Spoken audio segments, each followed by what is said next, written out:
No one is stopping you. You just think someone is. The truth is, you are not waiting for approval, but you are waiting to feel safe. When I was younger, I wanted to be a movie director, a film director.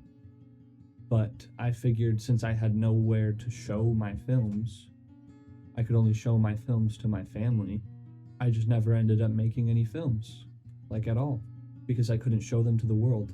Now you're probably thinking that I'm not that old, and I'm not that old, and YouTube was indeed around when I was young, but I believed that I could not have a YouTube channel because my parents a while, like years ago, said that I could not have one. No one could do that in my family. So I did nothing. I never even challenged it. I just accepted it as a rule, and I wasn't like, well, why is that? I could have done that. I could have challenged it. Maybe I could have been an exception. But I was afraid of challenging my parents. I was afraid of challenging the rules that were set in stone or seeming to be set in stone, which is a reasonable fear for a child, for a 9-year-old. They are literally the authority in your life at that time. They are the top. They are the ones that you report to, and they're the ones that are over you. But one day I just decided to go and ask, see if I could be an exception to the rule. The worst that they could say is no, and I move on with life and do something else, right? So before I went and asked, I wrote up a whole deliberate thing that I was going to say because I love planning things and going too far into planning before I even start doing something, which is not that good to do, but I ended up going and talking to them at some point anyway, so that's good. But yeah, once I thought it was good enough, my plan was good enough, I got up out of my chair, I walked down the hallway to my parents' room. My heart was pounding, my body was shaking a little bit. I was nervous, of course, but anything could happen there. My body was reacting to something that wasn't even real. The worst that they could say is no. So I got in there, heart still pounding, still shaking a little bit, and I asked my mom if I could have a YouTube channel, and I had to explain things to her and stuff as well, so I could be an exception to the rule, and she said yes. But she added some like safeguards to keep me and other people safe, which eventually I saw as not really safeguards, but just like pointless rules. Like I will be safe, Mom. I don't need these rules. And I never even went up and said that to her. That's what I should have done. I should have talked to her about that as well. Why do I need all these rules? I'm not that irresponsible. But I accepted those rules that she gave me, those safeguards, and I had a YouTube channel. I could film things and post them pretty much. So the metaphorical cage that I was in before, when there was this rule that I couldn't have a YouTube channel, that cage was opened, the door was unlocked. I was free, right? But it turns out there was a fence that was set up around the cage as well.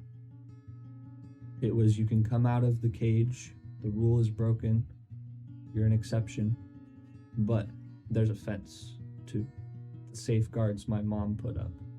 So I ended up making and posting a few videos, and they got a couple views, not much. But I was going somewhere, I was doing something, right? I'd made the first couple steps, but then I started to hate this fence. I wanted to get out of the fence when before I wanted to get out of the cage, and I was so happy that I was out of the cage, but then I wanted out of the fence too. So I just stopped and went back to what I was doing before, playing video games and watching YouTube on my computer. I refused the imperfect freedom that was offered me, and I gave up.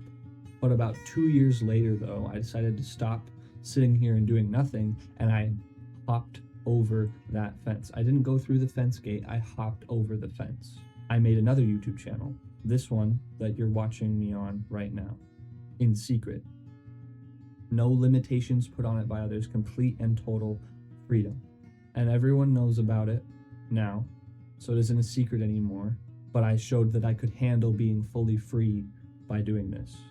Even if consequences exist, if it is what you truly want to do, then it is 100% always worth it. The truth here is that lots of barriers aren't even enforced. You just think they are because of fear. When I believed that I was trapped in that fence or in that cage, I wasn't building anything. I was just consuming, like I said before, watching YouTube and playing video games. That was my go-to thing because obviously I thought I was not allowed to fully do what I truly wanted to do. So you don't need permission. You have free will. All you need is the courage to act without permission. People don't follow permission seekers, they follow people who move. I became someone worth following by acting first, not by asking permission. I acted first, and then I dealt with the consequences later.